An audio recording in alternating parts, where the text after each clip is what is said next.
ଆଜିର ଶାସ୍ତ୍ରାଂଶ ଆମେ ପଢ଼ିଛୁ ଗୀତ ସଂହିତା 2 ଅଧ୍ୟାୟ ତାର 1 ପଦରୁ 12 ପଦ।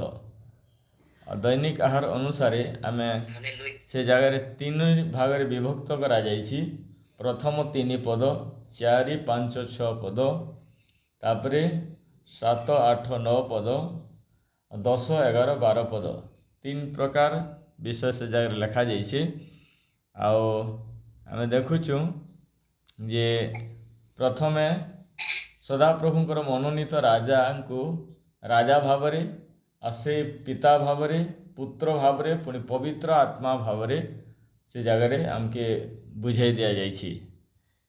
କିନ୍ତୁ ଏ ଜାଗାରେ ଦେଖିବା ଆମେ ଦୈନିକ ଆହାର ଯେଉଁଟା ପଢ଼ୁଛୁ, ଆମେ ଅଭିଷିକ୍ତ ବ୍ୟକ୍ତିଙ୍କର ବିରୁଦ୍ଧରେ ଠିଆ ନ ହେଉ। ଅଭିଷିକ୍ତ ଶବ୍ଦର ଏବ୍ରି ଭାଷାରେ ମସିହ ଶବ୍ଦରୁ ଆସିଅଛି। ଅଭିଷିକ୍ତ ବ୍ୟକ୍ତିମାନେ କିଏ? ଆମର ଯିଏ ପାଳକ ପ୍ରଚାରକ ଅଛନ୍ତି, ଯେଉଁମାନେ ପ୍ରଭୁଙ୍କର ସେବା କରିବା ନିମନ୍ତେ ମନୋନୀତ କରାଯାଇଛନ୍ତି, ସେମାନଙ୍କର ବିରୁଦ୍ଧରେ ଆମେ କେବେ ସ୍ୱର ଉତ୍ତୋଳନ କରିବାର ଆବଶ୍ୟକତା ନୁହଁ। ଆମେ ଯଦି ବାଇବେଲକୁ ଯିବା, ପୁରାତନ ନିୟମରେ ପ୍ରଥମ ସାମୁଏଲ ତାର 26 ଅଧ୍ୟାୟ 11 ପଦକୁ ଦେଖିବା। କାହାର ବିଷୟରେ ଲେଖାଯାଇଛି? ଦାଉଦଙ୍କର ବିଷୟରେ ଲେଖାଯାଇଛି। ପ୍ରଥମ ସାମୁଏଲ ତାର 26 ଅଧ୍ୟାୟ 11 ପଦ।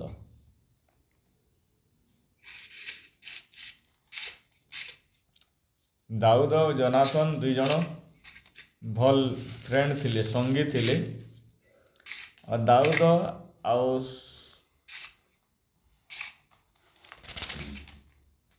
ସାଉଲଙ୍କର ଭିତରେ ଶତ୍ରୁତା ବଢ଼ିଛି। ଆଉ ଦାଉଦଙ୍କୁ ଯେତେ ସମୟ ସୁଯୋଗ ମିଳିଲେ ବି ସେ ସାଉଲଙ୍କର ବିରୁଦ୍ଧରେ ହସ୍ତ ଉତ୍ତୋଳନ କରୁନଥିଲେ। କିନ୍ତୁ 26:11, ମୁଁ ଯିଏ ସଦାପ୍ରଭୁଙ୍କର ଅଭିଷିକ୍ତଙ୍କର ପ୍ରତିକୂଳରେ ହସ୍ତ ବିସ୍ତାର କରିବି, ଏହା ସଦାପ୍ରଭୁ ମୋ ଠାରୁ ଦୂର କରନ୍ତୁ। ମାତ୍ର ତୁମ୍ଭେ ତାଙ୍କ ମସ୍ତକର ପାଖରୁ ବର୍ଚ୍ଛା ଓ ଜଳପାତ୍ର ନେଇ ଆସ, ଆମ୍ଭେମାନେ ଯିବା। ଏଟା କିଏ କହୁଛନ୍?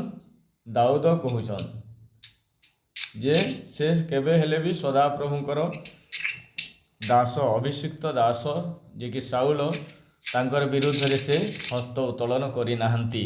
ସେ ଚିନ୍ତାଧାରା ମଧ୍ୟ ତାଙ୍କ ଜୀବନରେ ଆସିନାହିଁ।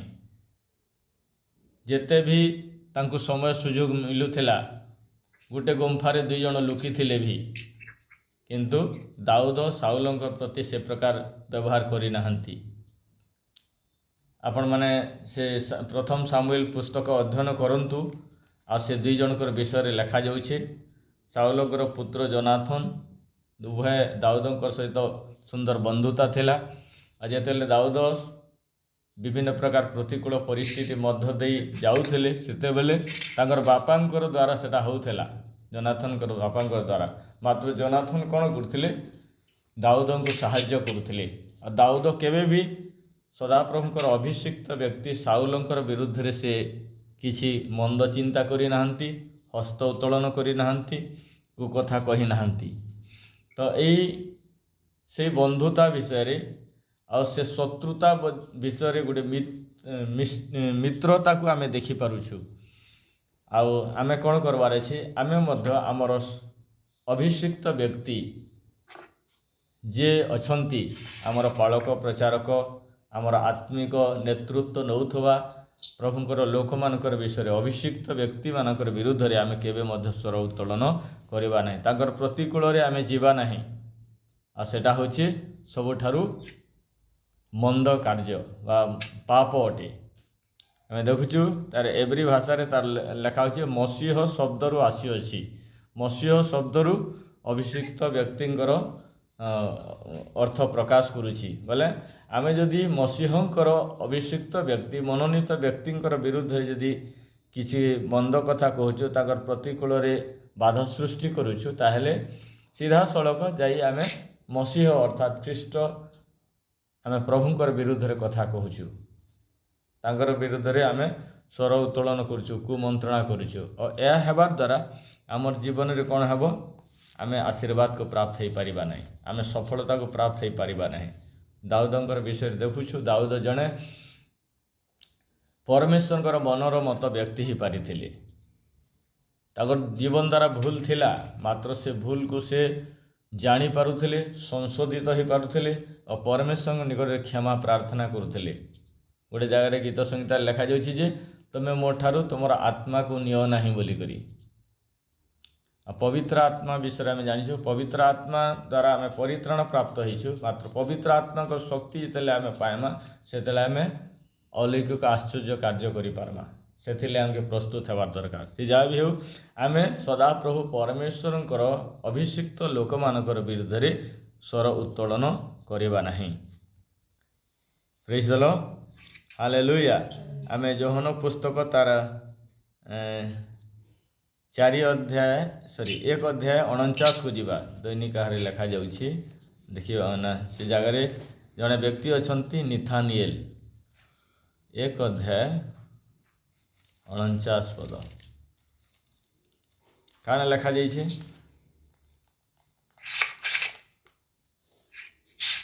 49 ତାର ଆଗରୁ ଯଦି ଦେଖମା 46 ପଦରୁ ପଢ଼ୁଛି। ନିଥାନିଏଲ ତାଙ୍କୁ ପଚାରିଲେ, ନାଜିରିତରୁ କି କୌଣସି ଉତ୍ତମ ବିଷୟ ଉତ୍ପନ୍ନ ହୋଇପାରେ? ଫିଲିପି ତାଙ୍କୁ କହିଲେ, ଆସ ଦେଖିବ।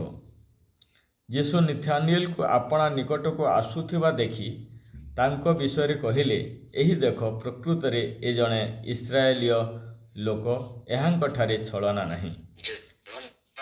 ନିଥାନିଏଲ ତାହାଙ୍କୁ ପଚାରିଲେ, ଆପଣ ମୋତେ କିପରି ଚିହ୍ନିଲେ? ଯୀଶୁ ତାଙ୍କୁ ଉତ୍ତର ଦେଲେ, ଫିଲିପି ତୁମ୍ଭକୁ ଡାକିବା ପୂର୍ବେ ତୁମ୍ଭେ ଯେତେବେଳେ ଡିମ୍ବିରି ଗଛ ତଳେ ଥିଲ, ସେତେବେଳେ ମୁଁ ତୁମ୍ଭକୁ ଦେଖିଥିଲି। 49ରେ ଲେଖାଯାଉଛି, ନିଥାନିଏଲ ତାଙ୍କୁ ଉତ୍ତର ଦେଲେ, ହେ ରାବି, ଆପଣ ଈଶ୍ୱରଙ୍କର ପୁତ୍ର, ଆପଣ ଇସ୍ରାଏଲର ରାଜା। ପ୍ରେଜ୍ ଦ ଲର୍ଡ। ସେ ନିଥାନିଏଲ କେମିତି ଜଣେ ବ୍ୟକ୍ତି ଥିଲେ? ଛଳନା ବିହୀନ ବ୍ୟକ୍ତି ଥିଲେ। ଆଉ ସେଟା ଯୀଶୁ ନିଥାନିଏଲକୁ ତାଙ୍କ ନିକଟକୁ ଆସୁଥିବା ସମୟରେ ସେ ଜାଣିପାରିଲେ। ସେ ଆଗରୁ ବି ଦେଖିଛନ୍, ଆଉ ଯେତେବେଳେ ଆସୁଛନ୍ ସେ ବିଷୟରେ ସେ ଡିକ୍ଲାରେସନ୍ କରୁଛନ୍, କହୁଛନ୍ ଯେ ଏଇ ଦେଖ।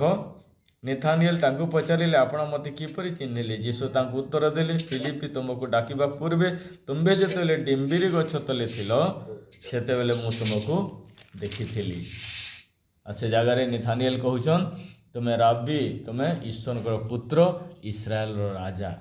ଆମେ ଗୀତ ସଂହିତା ତାର 2 ପଦରେ କାଣା ପଢ଼ୁଛୁ? 2 ପଦରେ କାଣା ପଢ଼ୁଛୁ? ଆମେ ସଦାପ୍ରଭୁ ମନୋନୀତ ରାଜା। ଆଉ ସେତେବେଳେ ନିଥାନିଏଲ ପ୍ରଭୁ ଯୀଶୁ ଖ୍ରୀଷ୍ଟଙ୍କୁ ମସିହ ଅର୍ଥାତ୍ ରାଜା ବୋଲି ଚିହ୍ନି ପାରିଥିଲେ, ଜାଣିପାରିଥିଲେ। ଆଉ ସେ ସଦାପ୍ରଭୁ ଯିଏକି ମନୋନୀତ ରାଜା ଅଟନ୍ତି, ସେ ରାଜାଙ୍କୁ ଆମେ ସମସ୍ତେ ଚିହ୍ନି ପାରବାର କଥା। ବ୍ୟକ୍ତିଗତ ଭାବରେ ଆମେ ତାଙ୍କୁ ଜାଣିବାର ଆବଶ୍ୟକତା ରହିଛି। ସେ କିଏ ଅଟନ୍ତି, ସେ ମସିହ କିଏ ଅଟନ୍ତି, ଆଉ ସେ ରାଜା କିପରି ଭାବରେ ଆମର ପାଇଁ ଆପଣର ସର୍ବସ୍ୱକୁ ଦେଇଅଛନ୍ତି। ଆମେ ଦେଖିବା 8 ପଦରେ ଲେଖାଯାଇଛି, ଆମ୍ଭ ନିକଟରେ ମାଗ, ତେବେ ଆମ୍ଭେ ତୁମର ଉତ୍ତରାଧିକାରୀ ନିମନ୍ତେ ଗୋଷ୍ଠୀମାନଙ୍କୁ ଓ ତୁମର ଅଧିକାର ନିମନ୍ତେ ପୃଥିବୀର ପ୍ରାନ୍ତ ଭାଗ ତୁମକୁ ଦେବା। ତୁମ୍ଭେ ଲୌହଦଣ୍ଡରେ ସେମାନଙ୍କୁ ଭାଙ୍ଗିବ, ତୁମ୍ଭେ କୁମ୍ଭାକାରର ପାତ୍ର ପରି ସେମାନଙ୍କୁ ଚୂର୍ଣ୍ଣ କରିବ। ଏହେତୁ ହେ ରାଜାଗଣ, ତୁମ୍ଭେମାନେ ଏବେ ଜ୍ଞାନବାନ ହୁଅ। ହେ ପୃଥିବୀର ବିଚାରକର୍ତ୍ତୃଗଣ, ତୁମ୍ଭେମାନେ ଶିକ୍ଷା ଗ୍ରହଣ କର। ଭୟରେ ସଦାପ୍ରଭୁଙ୍କର ସେବା କର ଓ କମ୍ପିତ ହୋଇ ଉଲ୍ଲାସ କର। ପୁତ୍ରଙ୍କୁ ଚୁମ୍ବନ କର, ନହେଲେ ସେ କ୍ରୁଦ୍ଧ ହେବେ ଓ ତୁମ୍ଭେମାନେ ପଥରେ ବିନଷ୍ଟ ହେବ, କାରଣ ଶୀଘ୍ର ତାହାଙ୍କର କ୍ରୋଧ ପ୍ରଜ୍ୱଳିତ ହେବ। ଯେଉଁମାନେ ତାହାଙ୍କର ଶରଣ ନିଅନ୍ତି, ସେ ସମସ୍ତେ ଧନ୍ୟ। ପ୍ରେଜ୍ ଦ ଲର୍ଡ, ହାଲେଲୁୟା। ପ୍ରଭୁ ଆମକୁ ଅନୁଗ୍ରହ କରନ୍ତୁ। ଆଉ এই ଶେଷ 3 ପଦରେ ପବିତ୍ର ଆତ୍ମାଙ୍କର ବିଷୟରେ ଲେଖାଯାଉଛି, ଆମେ ତାହା ଦେଖିବାକୁ ପାଉଛୁ। ଆଉ ପବିତ୍ର ଆତ୍ମା ସେ ଆମକୁ ସବୁ ଅବସ୍ଥାରେ ସାହାଯ୍ୟ କରିବାର ବ୍ୟକ୍ତି ଅଟନ୍ତି। ତେଣୁକରି आमे जेतेबेले आमर दुर्बलतार से आमको बल देइथांती और से आमको प्रार्थना करिबा निमंते साहाय्य करिथांती। से राजा से आत्मा भावरे तीनोटी चारोटी अवस्था रे जगह लिखा जाउछे 12टा पदरे 3-3टा पदरे प्रथम राजा भावरे तापर पिता भावरे पुत्र भावरे और पवित्र आत्मा से आमर मध्यरे से अछंती यह से आमको जनांती। जो माने ताहांकर शरण नियंती आमे देखिबा शेष 3 पदरे जहाँ प्रकाश करा जाउछि सेठारे अछि ज्ञानवान हो शिक्षा ग्रहण करो सही शिक्षा ग्रहण कर सेवा कर और कंपित हो। जो माने ताहांकर शरण नियंती से समस्ते धन्य। आमे काण करबार छे ज्ञानवान हबार छे शिक्षा ग्रहण करबार छे और भय और कंपर सहित आमे सेवा करबार छे। आमे कोनोसी व्यक्तिर विरुद्ध रे जीवा नहीं। आमर काम हला सेवा करबा। प्रभु जीशु से प्रकार जगत मध्य हजी जाइथबा लोक मानकु बाहर करी आनिले तांकर सेवा कले अनेकंकर सेवा करिथिले। आमे आमर राजा आमर सदाप्रभु परमेश्वर जदि आमे अनुसरण करूछु अनुकरण करूछु ताहले तांकर प्रति आमको सेवा करवाक पड़बो। आमे केते लोकंकर जतन नेउछु आमे निजको पचारू। आमे केते लोकंकर आवश्यकता को पूरण करूछु आमे केते लोकंकर अभाव को मेंटाउछु। सेवा गुडे गुडे प्रभुंकर सेवा अटे। आमे जदि बाहर को जीवा बाहर लोक मानकु जदि देखिबा से माने कोन करंती मानव सेवा प्रभुंकर सेवा बोलती और से सेवा करती। आमर मध्य जड़े उदाहरण स्वरूप गोटे महिला थिले कलकत्ता कलिकतारे से थिले मदर टेरेसा। से केमती कुष्ठ रोगी मानकर मध्य सेवा करुथिले और से सेवा करबार द्वारा ईश्वरंकर प्रेम के से लोक मानक भितर बांटुथिले। केंद्र बांटुथिले से जत्न तत्व नौथिले से खाद्य वस्त्र आवश्यकता को से पूरण करुथिले और ईश्वरंकर प्रेम के से प्रकाश करुथिले अर्थात तांकु सेवा करुथिले। आमे जदि परमेश्वर को सदाप्रभु को भय करूछु ताहले तांकर सादृश्य प्रतिमूर्ति रे आमे नुह आमर सहित अनेक लोक माने अछंती जे मनकर आवश्यकता को आमे जानबार अछि और सेवा करबार अछि। आमे कोनोसी व्यक्ति विरुद्ध रे कोनोसी अभिषिक्त लोक मानकर विरुद्ध रे आमे जीवा नहीं। मात्र आमे प्रभुंकर इच्छा मोदित जीवन काटिबा इच्छा प्रभुंकर इच्छा अनुसार आमे कार्य करिबा। आमे से पवित्र आत्मांक ठारे शरण नेउ आउ पवित्र आत्मा जे प्रकार आमको चालना दियंती सेही परि भावरे आमे प्रभुंकर गौरव निमंते आमे कोन करू आमर जीवन मध्यरे आमे ख्रीष्टंकर परिचय ख्रीष्टंकर प्रेम को जेतेला आमे पाइछु आमे अन्य मानकर सेवा करू। प्रभु आम समस्त को अनुग्रह करंतु। आमे जेपरि एई दिन मानकर प्रभुंकर चरण तले आपण आपणार पाप स्वीकार करिबा आउ तांकर मार्ग रे चलिबा तांकर देइथिबा वाक्य को आमे पालन करिबा ताहले प्रभु कोन करिवे हमको तांकर सेवार उद्देश्य रे तांकर इच्छा अनुसार से हमको व्यवहार करिवे। प्रभु अल्प चिंता उपरे आम समस्त को अनुग्रह करंतु। आमे जदिबा से समस्त विषय करिबा निमंते अक्षम अटु आम पाखे दुर्बलता रही पाप रही तथापि आमे जदि प्रभु को चरण तले शरण नबा ए जगह प्रार्थना रे लिखा जाउछि मु तुमरो शरण नेउछि मोर पाप सब क्षमा करी मते तुम मार्ग रे कढ़ाई नियो।